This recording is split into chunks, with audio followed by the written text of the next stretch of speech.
자, 오늘 우리가 함께 나눌 말씀은 로마서 5장 2절 말씀입니다. 로마서 5장 2절 한 절 말씀이에요. 신약성경 로마서 5장 2절 245면에 있습니다. 신약성경 로마서 5장 2절 찾으셨으면 우리 한 목소리로 같이 읽겠습니다. 시작. 또한 그로 말미암아 우리가 믿음으로 서 있는 이 은혜에 들어감을 얻었으며 하나님의 영광을 바라고 즐거워하느니라. 한 번 더 읽겠습니다. 시작. 서 있는 이 은혜에 들어감을 얻었으며 하나님의 영광을 바라고 즐거워하느니라. 아멘. 두 해 전 추석 연휴 때였습니다. 추석 연휴 마지막 날이 월요일이었는데 저희 집에 봉기가 일어났어요. 저희 아이들이 아빠는 추석 때도 무슨 아울리치 간다고 우리랑 같이 안 있었으면서 오늘 마지막 날인데 아무것도 안 할 거냐고 막 자고 있는 저를 흔들어 깨웠습니다. 그러면서 하는 말이 친구들은 아빠랑 다 캠핑을 갔다 왔다는 거예요. 그래서 우리도 캠핑 가자 그러는 거예요. 근데 제가 곰곰이 생각해 보니까 캠핑을 가려면 준비가 필요하잖아요. 준비도 덜 됐고 제가 이 세 아이들, 그때는 3명이었습니다. 이 세 아이들을 데리고 가면 고생만 하고 돌아올 것 같은 거예요. 그래서 제가 조심스럽게 롯데월드 카드를 내밀었습니다. 다행히 아이들이 제 제안을 받아들였고 저희는 옷을 입고 롯데월드로 향했습니다. 연휴 마지막 날이라서 사람들이 정말 많았어요.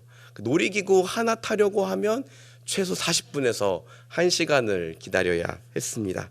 그래도 오랜만에 나온 이 가족 나들이라서 기분은 굉장히 좋았고 또 아이들이 행복해하는 모습에 저도 즐거웠습니다. 그런데 저희 아이들이 갑자기 저 구석에 있는 귀신의 집을 발견한 거예요. 그러면서 이 초등학교 여학생들이 또 이제 이때 막 뭐 귀신 이런 얘기 자기들끼리 하잖아요. 그래서 거기가 궁금해졌나 봐요. 그래서 자기들 한번 가보고 싶다고. 그래서 셋째 아들은 아직 어려서 안 가고 싶다 그러고 아내랑 밖에 있고 저를 끌고 거기를 가자는 거예요. 그래서 그래도 오늘 아이들 즐겁게 해주는 날이니까 한번 가보자. 근데 저는 사실은 귀신 나오는 거 되게 싫어하거든요. 귀신 영화를 너무너무 싫어합니다. 저는 그 귀신 영화 돈 주고 보는 사람들이 이해할 수가 없어요. 왜 돈을 내서 자기 영혼에 그렇게 고통을 주는 걸까? 사실 저는 귀신이 무서운 것도 무서운 거지만 이 언제 튀어나올지 모르니까. 제가 좀 심장이 약하거든요. 이렇게 눈에 주름이 많은 사람들이 심장이 원래 약하대요. 근데 갑자기 튀어나오는 게 너무 싫어가지고 귀신 영화를 안 보는데 아이들이 가자고 하니까 그래 한번 가자 하고 큰 마음 먹고 들어갔습니다. 들어갔더니 생각보다 안이 너무 캄캄했어요. 그리고 막 이렇게 공포감을 자아내는 음향이 흘러나오고 있었고 곳곳에 이제 우리를 무섭게 만드는 그 소품들이 이렇게 전시되어 있었습니다. 근데 사실 저는 그것들보다도 아마 또 중간에 분명히 그 알바들이 와 하고 튀어나올 거 아니에요. 그래서 그거에 놀라지 않으려고 이제 바짝 긴장을 하고 있었는데 문제가 들어가자마자 저희 첫째 아이는 무섭다고 한 발짝도 안 움직이고 둘째 아이는 막 엉엉 울기 시작했다는 거예요. 제가 갑자기 화가 났습니다. 이럴 거면 왜 들어오자고 했어? 근데 또 나갈 수도 없는 게 여러분 그게 유료 결제였거든요. 그래서 저희 세 사람 18,000원 내고 들어가는데 이거 어떻게 돌아가요? 그래서 하는 수 없이 제가 한 손으로는 둘째 아이를 안고 한 손으로 첫째 아이 손을 잡고 그냥 들어갔어요. 너무 힘드니까 무서운 생각도 안 나더라고요. 그래서 중간에 어떤 사람이 분명히 튀어나왔는데 저는 이렇게 느끼지도 못하고 그냥 땀만 삐질삐질 흘리면서 어떻게든 귀신의 집을 통과했던 기억이 나옵니다. 그날 밤 저희 둘째 아이가 그림 일기를 썼는데 그림 일기 제목이 추석에 간 롯데월드. 근데 대부분 탔던 놀이기구에 대한 소감은 재미있었다는데 귀신의 집은 너무 무서웠다. 다시는 안 갈 거다라고 썼더라고요. 그걸 보면서 저도 다음엔 너네들이 아무리 졸라도 나도 다시는 안 갈 거다라고 속으로 생각을 했습니다. 어쨌든 그렇게 귀신의 집은 저희 아이들에게는 공포의 장소로 저에게는 노동의 장소로 오랫동안 추억으로 남아있을 것 같다라는 생각이 듭니다. 그런데 성경에 보면 이 적대와 두려움의 장소가 환희와 화평과 은혜의 장소로 바뀐 곳이 있어요. 여러분 혹시 그 장소가 어딘지 아십니까? 지성소죠. 지성소. 지성소는 성막이나 성전 가장 안쪽에 있는 하나님의 궤가 있고 그곳에 하나님의 충만한 임재가 있다고 해서 지극히 거룩한 곳, 그래서 지성소라는 곳이죠. 그런데 그 지성소는 휘장으로 가로막혀 있었어요. 왜냐하면 죄인들이 함부로 하나님 앞에 나아갔다가 죽임당하는 것을 막기 위해서 일종의 안전장치였던 것이죠. 동시에 이 휘장은 하나님과 우리 사이가 어떤 관계였다? 적대적인 관계였다는 것을 상징하는 물건이었다고 할 수가 있습니다. 이 휘장은 1년에 단 한 차례 오직 대제사장만이 백성들을 대표해서 자기와 백성들을 위해 먼저 제사를 드리고 그 다음에 에봇을 벗고 하얀 세마포 옷을 입고 그 안으로 두려움에 떨면서 들어갔어요. 그러나 하나님과 백성들 사이의 휘장은 여전히 늘 견고하게 쳐져 있었고 지성소는 늘 적대와 두려움의 장소였습니다. 그런데 우리가 잘 아는 것처럼 영원한 대제사장이신 예수 그리스도께서 흠없고 고귀한 자기의 피로 백성의 죄를 대신해서 제사를 드리심으로 우리를 하나님 보시기에 완전하게 깨끗하게 하셨습니다. 믿으십니까? 그 예수님이 십자가에서 죽으실 때 뭐가 찢어졌죠? 휘장이 찢어졌죠. 근데 여러분, 우리가 휘장을 쉽게 찢어질 수 있다고 생각을 하는데요, 이 휘장은요, 일단 여러분 집에 있는 커튼 오늘 가서 한번 당겨보세요. 그것도 잘 안 찢어지죠. 근데 이 휘장은 성경을 읽어보면 한 15cm 정도 되는 두께의 천이었대요. 여러 천을 이렇게 두껍게 해서 만든, 그러니까 이 정도 되는, 그 사람의 힘으로 쉽게 찢을 수 있는 게 아니었고, 또 성경에 보면 휘장이 위에서부터 아래로 찢어졌다고. 이건 누가 찢으셨다는 겁니까? 하나님이. 왜 그럴까요? 예수 그리스도 십자가의 피로 우리와 하나님 사이의 관계가 더 이상 적대적인 관계가 아니라 화평과 화목의 관계가 되었으니까 더 이상 이 휘장이 필요 없게 된 것이죠. 여러분, 예수님으로 인해 대제사장만, 그것도 1년에 단 한 차례 겨우 하나님 앞에 나아갈 수 있었던 그곳에 이제는 누구든지 언제든지 나아갈 수 있게 됐습니다. 이 놀라운 사건을 히브리서 말씀은 우리에게 이렇게 설명합니다. 히브리서 10장 19절 20절 말씀인데 우리 같이 한번 읽어보겠습니다. 시작. 그러므로 형제들아,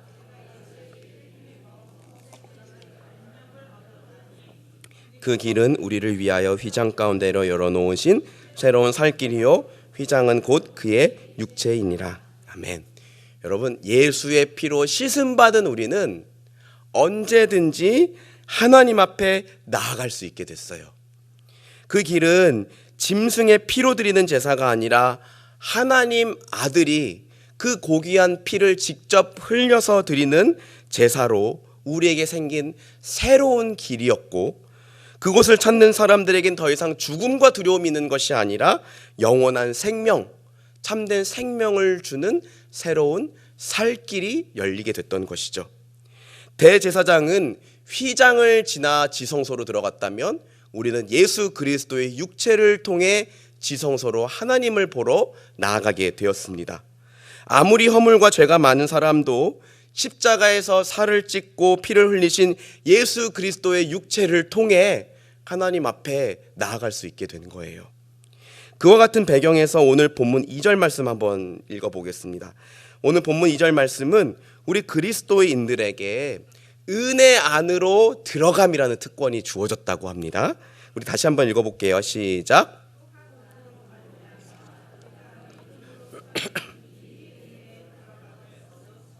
하나님의 영광을 바라고 즐거워하느니라. 아멘. 예수 그리스도를 믿음으로 서 있는 우리들은 그 예수 그리스도를 통해 어느 곳으로 들어갈 수 있게 된대요? 은혜 안으로 들어갈 수 있게 된다고 합니다. 여기서 들어가다라고 번역된 프로스 아고라는 헬라어는요, 프로스 뭐뭐 앞으로, 아고는 인도하다예요. 뭐뭐 앞으로 누가 누구를 인도하는 거예요. 이건 유력한 소개자의 인도를 받아서 어미한 왕을 대면할 때 썼던 말이라고도 해요. 그렇다면 2절 말씀은 감히 하나님 앞에 설 수 없는 죄인인 저와 여러분이 중보자 되시는 예수 그리스도로 말미암아 그분의 손을 잡고 누구 앞에 나가게 됐다는 거예요? 거룩하신 하나님 앞에 나가게 됐다는 것입니다. 예수님 때문에 우리는 개인적으로 언제든지 하나님 앞에 나아가 그분을 대면할 수 있는 특권을 받은 자들입니다. 여러분, 민수기 12장에 보면요, 우리가 하나님을 대면한다는 것이 이게 얼마나 큰 특권인지를 알 수가 있어요. 민수기 12장에 보면 하나님의 사람 모세가 갑자기 노년에 이방인 여자를 아내로 맞이하는 이해할 수 없는 행동을 해요. 이 일을 두고 모세의 형이었던 아론과 누나였던 미리암이 모세를 비방합니다. 너 왜 그래, 정신이 없어? 막 이렇게 막 뭐라고 했어요. 근데 이 세 사람이 이렇게 한창 싸우고 있는데 갑자기 하나님이 성막 가운데 임재하셔요. 그리고 그들을 부르십니다. 그리고 하나님이 이렇게 말씀하세요. 들어보세요. 내 말을 들으라. 너희 중에 선지자가 있으면 나 여호와가 환상으로 나를 그에게 알리기도 하고 꿈으로 그와 말하기도 하거니와 내 종 모세와는 그렇지 아니하니 그는 내 온 집에 충성함이라. 그와는 내가 대면하여 명백히 말하고 은밀한 말로 하지 아니하며 그는 또 여호와의 형상을 보거늘 너희가 어찌하여 내 종 모세 비방하기를 두려워하지 아니하느냐. 여러분, 오해하지 마세요. 하나님이 지금 모세가 이 행동이 잘했다라고 말씀하시거나 일부 다처제를 인정해 주겠다라고 말씀하시는 게 아니에요. 단지 이 모세는 어떤 자라는 거예요? 나를 대면하는 자인데 감히 너희가 이 모세 비방하기를 두려워하지 않느냐라고 얘기를 하고 있는 겁니다. 기드온은 어땠습니까? 기드온은 천사로 임재하신 하나님을 보고 이렇게 말했어요. 슬프도소이다 주 여호와여, 내가 여호와의 사자를 대면하여 보았나이다. 왜요? 하나님 보면 어떻게 되니까? 죽으니까. 제가 어렸을 때 잘 때 이런 기도 진짜 많이 했거든요. 하나님 한 번만 저에게 보여주세요. 그럼 진짜 잘 믿을게요. 이게 얼마나 어리석은 기도였는지를 커서 알게 됐어요. 근데 여러분, 그때 하나님이 이렇게 말씀하세요. 너는 안심하라. 두려워하지 말라. 죽지 아니하리라. 그러자 기드온이 그 말을 듣고 이렇게 말합니다. 거기다가 제단을 쌓고 그 제단의 이름을 뭐라고 부르냐면 여호와 샬롬이라고 불렀어요. 여러분, 샬롬이 뭐예요? 평안, 화평, 그죠? 그러니까 하나님을 보고도 자기가 죽지 않음으로 인하여 그 제단을 여호와 샬롬이라고 했던 거예요. 그러니까 여러분, 하나님을 대면한다는 게 얼마나 이렇게 놀랍고 두려운 일이었는지를 우리는 구약 성경을 통해서 알 수가 있어요. 그리고 죄인들이 하나님께 나아오는 것을 막기 위해서 휘장이 있었는데 예수 그리스도로 말미암아 우리가 누구든지 하나님을 아빠, 아버지라고 부르며 대면할 수 있게 된 거. 이거는요, 우리 예수 믿는 자들에게 주어진 최고의 특권이에요. 물론 우리가 어떤 지성소라는 장소에 직접 들어가지는 않죠. 그러나 우리가 하나님 아버지라고 할 때 하나님이 친히 영으로 우리를 찾아오셔서 우리 기도를 들어주신다는 거잖아요. 엄청난 특권이고 우리가 마땅히 누려야 할 특권인 줄 믿습니다. 여러분, 우리는 예수 그리스도로 말미암아 은혜 안으로 들어간 자들입니다. 네, 이 은혜가 무엇일까? 은혜는 우리가 잘 아는 것처럼 값없이 주신 선물, 자격 없는 자에게 베풀어진 호의, 그리고 행한 대로 갚지 않으시는 긍휼이에요. 하나님은 공의의 하나님이세요. 하나님이 공의 하나님이시란 말은 하나님은 본래는 우리가 행한 대로 갚아주시는 분이시라는 거예요. 성경에 하나님께서 행한 대로 갚으신다, 행한 대로 보응하신다라는 표현을 제가 찾아보니까 최소 20구절 이상 나오더라고요. 여러분, 이게 본래 하나님의 성품이에요. 하나님은 공의로우셔서 그 죄를 너무나 미워하시고 경멸하세요. 가끔씩 저희 집에 이렇게 자그마한 벌레 나오면 저희 아들이 와 하고 너무 싫어하거든요. 하나님이 죄를 그렇게 보신다고요. 그런데 그 죄를 결코 간과하실 수 없는 그 하나님이 우리에 대해서는 우리를 행한 대로 갚지 않으시고 오히려 긍휼을 베풀어 주시는 관계로 우리를 묶으셨다라는 거예요. 은혜 안으로 들어감을 얻었다. 은혜 안으로 들어감을 얻었다. 저는 말씀을 묵상할 때 이게 하나님과 우리 사이의 관계가 바뀌었다라는 의미로 해석이 됐어요. 하나님과 우리 사이의 관계는 더 이상 우리가 행한 대로 갚아지는 관계가 아니구나. 여러분, 보통 사람과 사람 사이에는 행한 대로 갚는 관계예요. 그죠?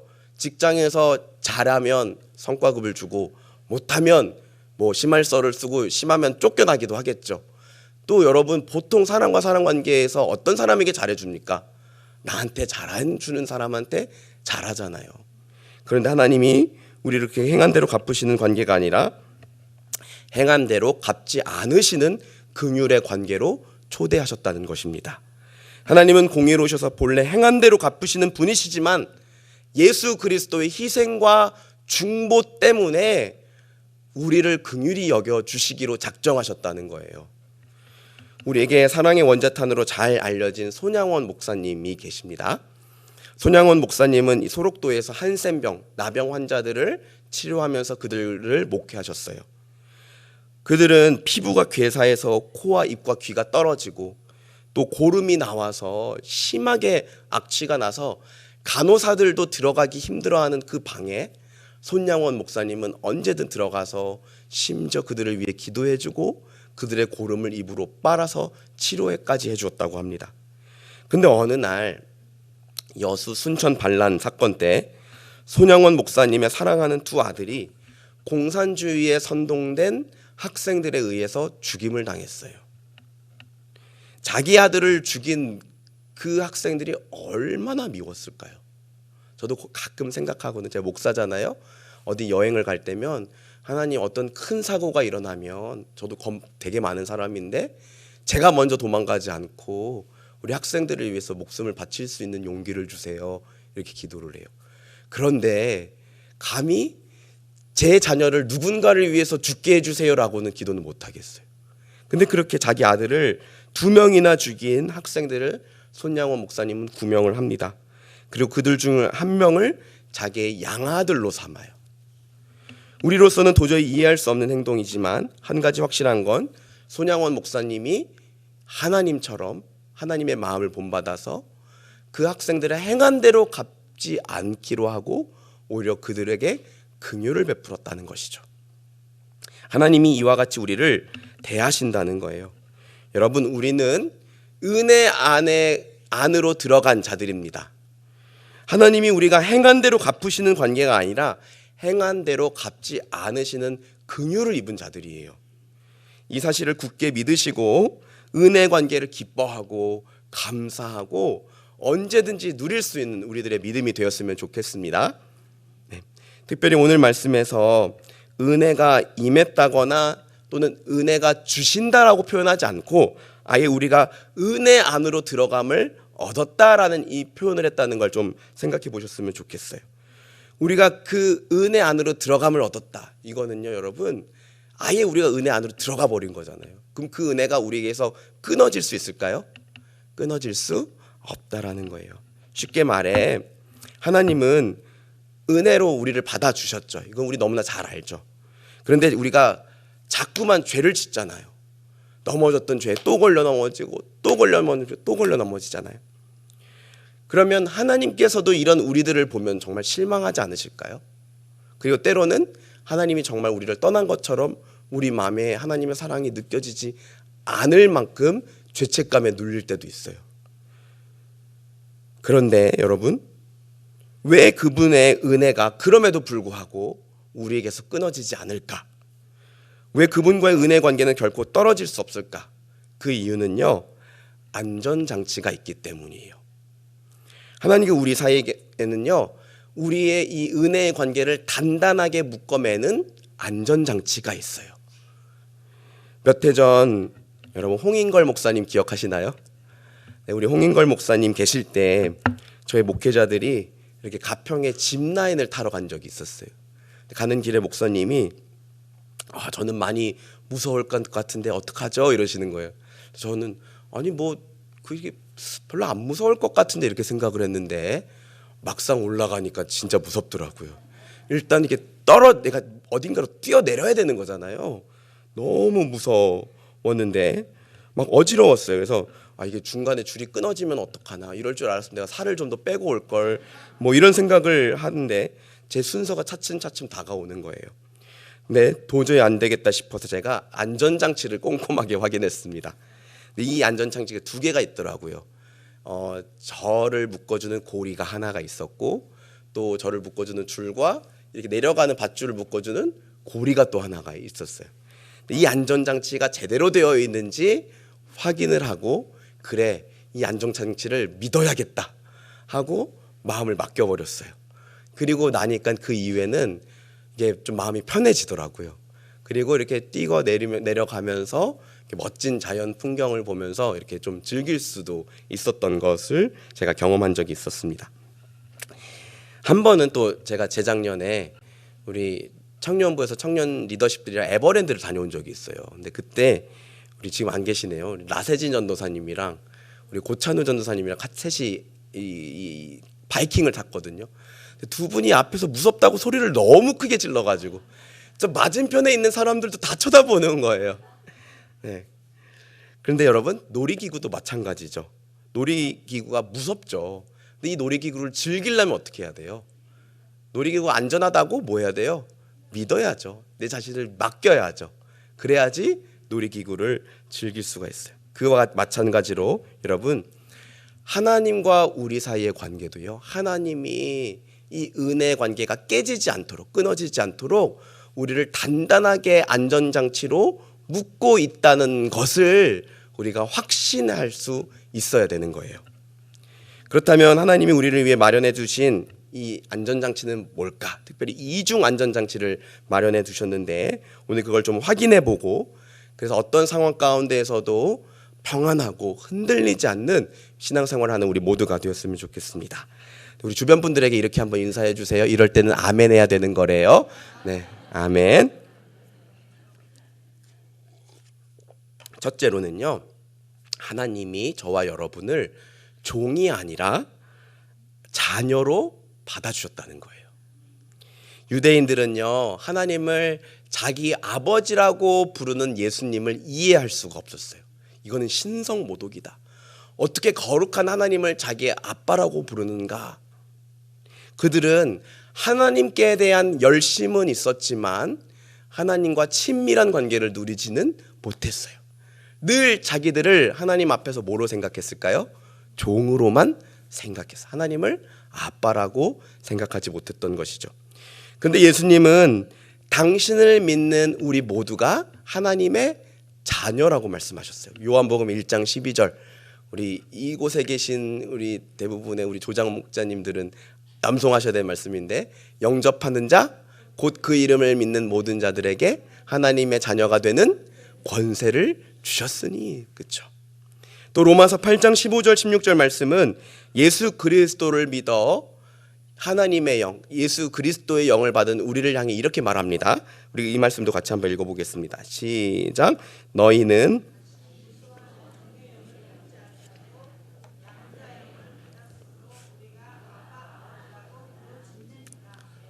성령이 친히 우리의 영과 더불어 우리가 하나님의 자녀인 것을 증언하니나니.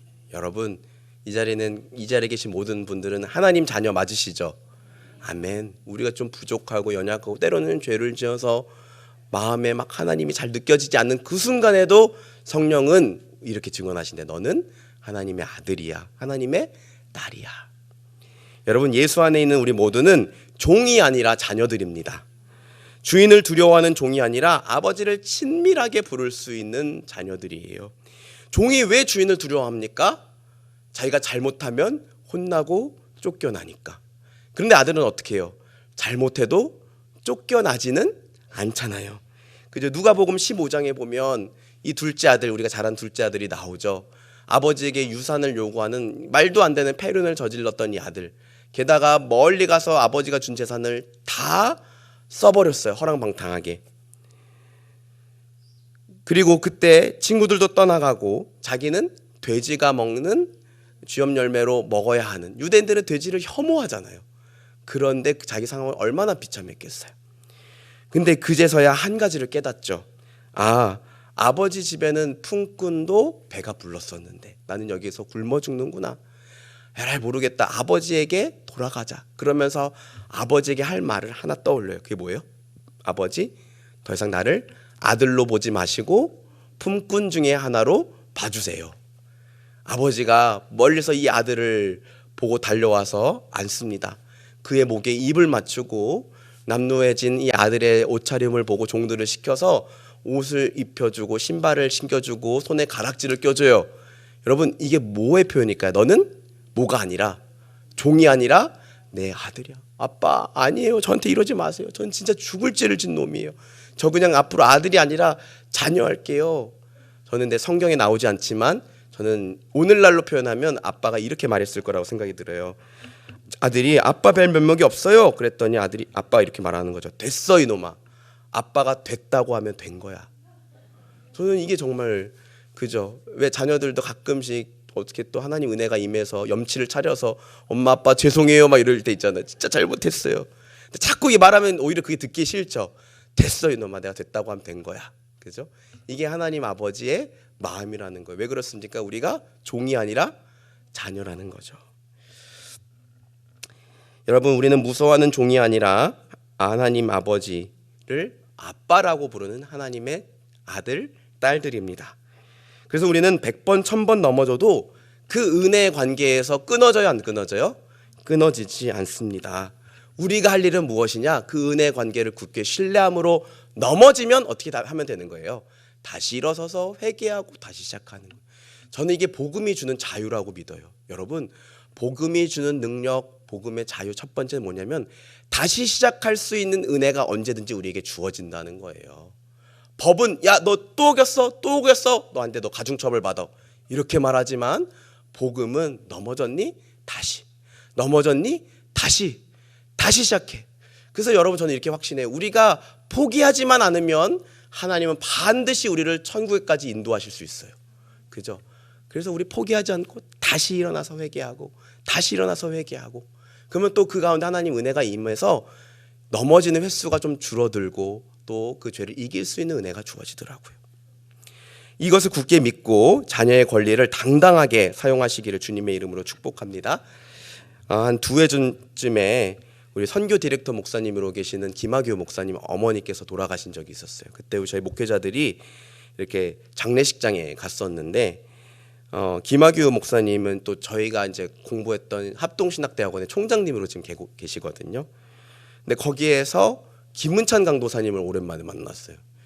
김은찬 강도사님 우리 청년부 출신이고 유년부에서 오랫동안 사역하셨던 강도사님이신데요. 근데 조금 있다가 이 김은찬 강도사님의 아버님도 조문을 하고 오셨어요. 근데 김은찬 강도사님 아버님도 합동신학교 교수님이세요. 김병훈 교수님이시라고 몸은 작지만 또 굉장히 부드럽지만 또 굉장히 카리스마가 있어서 항상 교수님을 어렵게 대했던 기억이 납니다. 그래서 교수님이 딱 들어오시자 저 라전 전사님 모든 목회자들이 딱 일어섰어요. 그리고 손을 이렇게 모으고 안녕하세요 이렇게 인사를 했거든요. 유일하게 한 사람만 일어서지 않고 앉아서 손을 들고 아빠 왔어 이러더라고요. 저 봤어요. 이게 아들이구나. 그렇죠, 여러분? 이게 자녀의 특권이에요. 우리는 조금 더 뻔뻔해지면 좋겠다. 하나님 자녀의 특권을 누리는데 좀 더 당당해지고 뻔뻔해지고, 그죠? 아니에요, 난 이제 아빠 아들 안 할게요, 아빠 딸 안 할게요. 이런 자녀가 예쁘겠습니까? 저 잘못했지만 용서해 주세요, 아빠 다시 해볼게요. 이렇게 말하는 자녀가 예뻐요. 저는 후자라고 믿어요. 바라기는 그 은혜 관계를 신뢰함으로 당당하게 누리는 우리 모두가 되기를 주님의 이름으로 축복합니다. 자, 우리의 은혜 관계를 붙든 두 번째 안전장치는요, 예수님의 중보기도입니다. 히브리서 7장 25절 말씀 읽어볼까요? 시작. 그러므로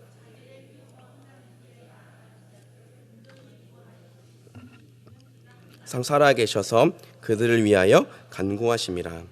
그쵸. 그러므로 자기를 힘입어 하나님께 나아가는 자들을 온전히 구원하실 수 있으니 이는 그가 지금 예수님이 지금도 살아계셔서 하나님 보좌 우편에서 뭐 하고 계시는 거예요? 중보기도하고 계시는 거예요. 여러분, 예수님께서 하신 사역 중에 가장 오래된 사역은 뭘까요? 중보기도 사역이에요. 2000년 동안 쉬지 않고 이 시간도 저와 여러분을 위해 기도하고 계세요. 그래서 여러분, 우리가 최악의 순간, 내가 어떻게 이렇게까지 나쁜 놈일 수 있을까라고 하는 순간에도 끝까지 우리가 하나님을 믿는 믿음을 포기하지 않고 다시 돌아올 수 있는 이유는 누구의 기도가 있기 때문이에요? 예수님의 기도가 있기 때문에. 제가 좋아하는 찬송가 중에 우리는 주님을 늘 배반하나. 근데 그 마지막 후렴이 뭐예요? 주 널 위해 비네, 주 널 위해 비네, 주 널 위해 비네, 항상 비시네. 이 가사가 얼마나 은혜가 됩니까? 제가 종종 늘 목회자니까 이렇게 늘 기도하겠습니다라는 말만 하다가, 제가 저희 어머니 아프실 때 많은 권사님들 또 우리 성도님들이 기도하고 있어요, 기도하겠습니다라고 메시지를 보는데, 저는 이게 그냥 하는 인사지 정도라고 생각했는데 막상 이걸 받아보니까 너무 힘이 되더라고요. 그런데 누가 우리를 위해 기도하고 계신다고요? 예수님. 그렇죠? 여러분, 베드로가 예수님을 3번씩이나 부인하고도 다시 돌아올 수 있었던 것도 예수님의 기도가 있었기 때문이에요. 예수님이 이렇게 말씀하셨습니다. 시몬아 시몬아, 보라, 사탄이 너희를 밀가부르듯 하려고 요구하였으나 그러나 내가 너를 위하여 내 믿음이 떨어지지 않기를 기도하였노니 너는 돌이킨 후에 내 형제를 굳게 하라. 아멘. 우리도 마찬가지죠. 사탄이 우리를 밀가루 부르듯 하려, 이게 뭘 저는 어떻게 하는 건지 모르겠는데 아무튼 그냥 대충 의미로 막 우리를 어떻게든 막 정신없이 만들려고 하는 거잖아요. 그런데 예수님이 우리를 위해서, 우리 믿음이 떨어지지 않기를 위해서 기도하신다는 거잖아요. 심지어 예수님은요, 당신의 영으로 우리 안에 임재하셔서 우리를 위해서 기도해 주고 계십니다. 이와 같이 성령도 우리의 연약함을 도우시나니 우리는 마땅히 기도할 바를 알지 못하나. 여러분, 우리가 고난을 당했을 때, 아니면 내가 죄 때문에 큰 죄책감에 눌려 있을 때 기도가 안 나오잖아요. 그런데 오직 성령이 말할 수 없는 탄식으로 우리를 위하여 친히 간구하시느니라. 아멘. 여러분, 저는 이 말씀이 저에게 얼마나 큰 위로가 되는지 모르겠습니다. 죄를 지어 죄책감으로 가득 차고 하나님 관계는 아득히 멀어져 있는 그 순간에도 우리 안에 계신 성령은 우리를 떠나지 않고 우리를 위해 말할 수 없는 탄식으로 기도하고 계신대요. 우리 연약함을 멸시하거나 무시하지 않고 우리를 위해서 탄식하고 계신대요. 이렇게 예수님이 하나님 보좌 우편에서 또 성령님이 우리 안에서 우리를 위해 기도하고 계신다는 게, 이 은혜가 결코 끊어지지 않게 만드는 뭐예요? 안전장치다. 여러분, 이것이 우리에게 주어진 특권이에요. 우리는 예수님 기도받고 살아가는 자들입니다. 여러분, 이렇게 우리는 예수 그리스도로 인해 은혜 안에 들어간, 결코 은혜에서 끊어지지 않는 특권을 받은 자들입니다. 그렇다면 어떻게 우리가 이 특권을 마음껏 누릴 수 있을까? 오늘 이 말씀 마지막 이 내용만 좀 보고 마치도록 하겠습니다. 히브리서 4장 16절 말씀입니다. 같이 읽겠습니다. 시작. 그러므로 돕는 은혜를 얻기 위하여 은혜의 보좌 앞에 담대히 나아갈 것이니라. 그죠? 이미 은혜 안으로 들어와 있는 우리는요, 때를 따라 은혜의 보좌 앞에 담대히 나아가는. 여러분, 저는 이 은혜의 보좌라는 표현이 되게 사실은요 어색한 말이란 거 아세요? 보통 왕의 보좌는요 어떤 보좌예요? 두려움과 권위와 영광의 보좌잖아요. 그런데 예수 그리스도로 인해서 하나님의 보좌는 어떤 보좌라는 거예요? 은혜의 보좌. 그래서 은혜의 보좌가 되었기 때문에 우리는 언제든지 때를 따라 담대하게 용기를 내도 된다는 거예요. 용기를 내서 그 은혜를 얻기 위하여 나아가라. 은혜의 자리에 힘써 나아가야 될 줄 믿습니다. 여러분, 삭개오를 생각해 보세요. 삭개오는 세리장이었잖아요. 그 당시 세리는 나쁜 놈들이었잖아요. 얼마나 나쁜 짓을 잘했으면 세리장이 됐어요. 그런 그가 예수님이 자기 동네에 오신다는 소식을 듣고 거리를 나갔는데 사람들이 너무 많아서 보이지 않아서 어디 올라갔어요? 네, 뽕나무라고 대답하신 분들은 좀 연식이 되신 분들이에요. 요즘은 뭐예요? 돌무화과 나무. 옛날 말 성경은 뽕나무. 죄송합니다. 네, 뽕나무든 돌무화과 나무든 어쨌건 나무에 올라간 거예요. 그렇게까지 하는 사람들이 없었거든요. 그런데 누구 보고 싶어서? 예수님 보고. 그 갈망함에 놀라운 건 뭔지 아세요? 삭개오가 그 돌무화과 나무에 올라갔을 때 누가 찾아왔어요? 예수님이 그 앞으로 오셨어요. 그리고 삭개오야 하고 이름을 불러주셨다고요. 여러분, 4명의 친구들을 두었던 중풍병자 기억나시죠? 이 친구를 예수님께 데려가기 위해서 침상에 매서 왔지만 사람들이 너무 많아서 발 디딜 틈도 없었어요. 그런데 그들이 포기했습니까? 포기하지 않았죠. 그래서 지붕 위로 올라가서 지붕을 뚫고 침상에 줄을 매달아서 달아내렸어요. 그리고 그 침상은 무슨 자리가 되었어요? 병 고침을 받고 예수님을 만나는 구원의 은혜를 받는 은혜의 자리가 되었어요. 왜 그렇게까지 했을까? 거기 가면 예수님 만날 수 있으니까. 거기 가면 은혜 받을 수 있으니까. 여러분, 하나님은요, 우리에게 일용할 만큼의 은혜를 주신다는 것을 꼭 기억하셔야 됩니다. 광야에서 이스라엘 백성들이 만나를 받을 때, 야, 이거 한 달치야 몽땅 안 주셨다고요. 하루에 하루치만 받아라. 혹시 몰라서 다음날 어떻게 될지 모르니까 남겨놓으면 어떻게 됐어요? 썩었잖아요. 이 말은 뭐예요? 매일매일 하나님 앞에 나와 만나를 받으라는 거죠. 우리도 마찬가지예요. 하나님이 일부러 은혜를 몽창 1년치 안 주세요.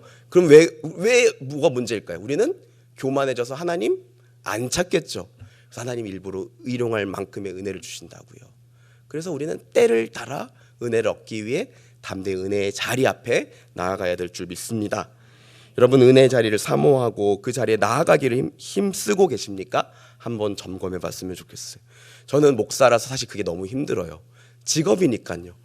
예배가 너무 많고 사역들이 있고, 그러니까 사실은 그게 때로는 은혜의 자리가 아니라 해야만 하는 일의 자리가 될 때가 많은 것 같아요.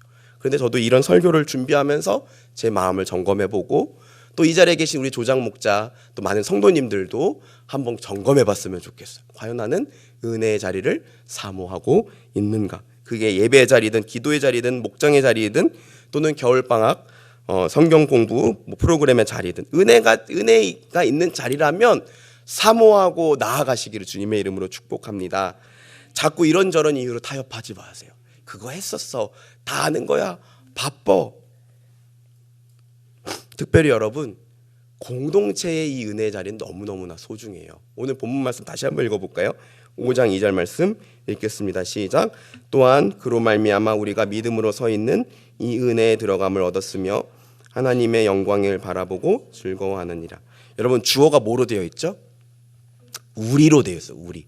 나중에 한번 말씀 찾아보세요. 바울 서신들은 하나같이 예수 믿어서 하나님의 자녀가 된 자들에 대해서 이야기를 할 때는 우리라고 표현을 해요. 우리. 왜 그럴까요? 바울은 예수 믿는 자들이 함께 연합하여 공동체로 힘써서 은혜의 자리로 나아가고 성장하기를 원하는 거예요. 에베소서 말씀에서 이렇게 권면합니다. 우리가 그 안에서 그를 믿음으로 말미암아 담대함과 확신을 가지고 하나님께 나아감을 얻느니라. 우리가. 광고를 보셨겠지만 우리 류창주 목사님 인도하시는 중보기도학교가 내일 개강을 합니다. 절대 사람이 모자라서 또는 제 룸메이트라서 광고하는 게 아니라 함께 기도를 배우고 기도할 수 있는 은혜의 자리가 정말로 좋기 때문이죠. 케빈 헬로런 목사님이 쓴 나는 왜 기도가 힘들까라는 책이 있어요. 이 책에 보면 이런 내용이 있어요. 제가 좀 읽어드릴게요. 어린아이들은 다른 사람이 이야기하는 것을 들으면서 말하는 법을 배운다. 우리도 다른 사람이 하나님께 이야기하는 것을 들으면서 기도하는 법을 배운다. 참으로 기도를 배우는 최고의 방법은 성경으로 기도하는 다른 사람들과 함께 기도하는 것이다. 그러나 공동체로 함께 기도해야 하는 이유는 기도하는 본을 보여서 서로 가르치기 위해서만은 아니다. 함께 교제할 때 우리는 하나님을 더 많이 체험하고 기도의 특별한 능력을 경험한다. 돌을 쌓아 집을 지으면 그 가치가 더 커지듯 그리스도의 몸에 하나가 된 목소리는 그 부분들의 총합보다 더 크다. 아멘. 그렇잖아요, 여러분.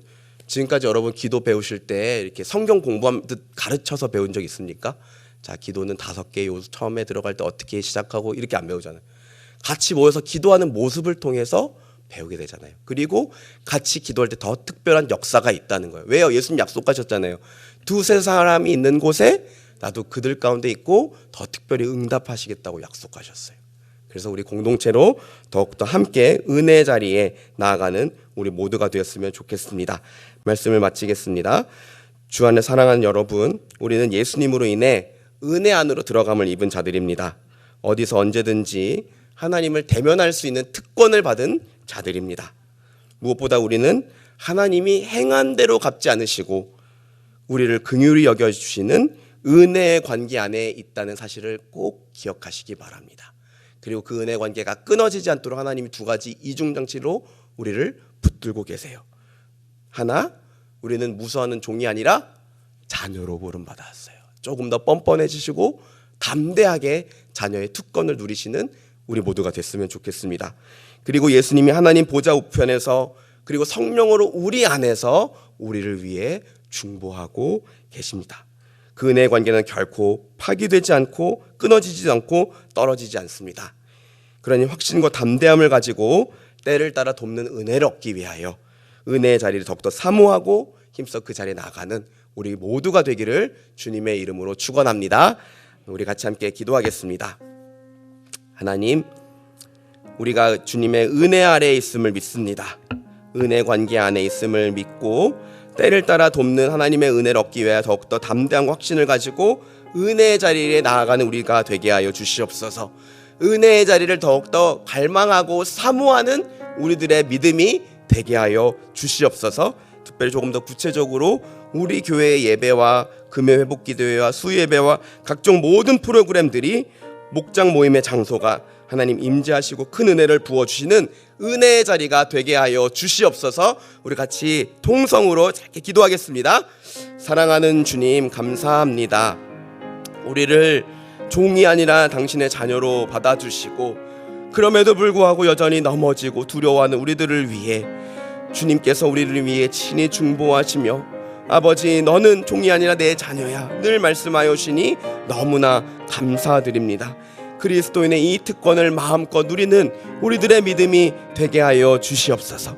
이 믿음을 가지고 어느 때든지 확신함을 가지고 믿음으로 주님 앞에 나아가는 자들 되게 하여 주시고 아버지, 나아갈 때마다 우리를 치유하시고 회복하시고 우리를 깨끗게 하시며 우리를 붙들어 세워 일으키시는 하나님의 은혜를 공급받게 하여 주시옵소서.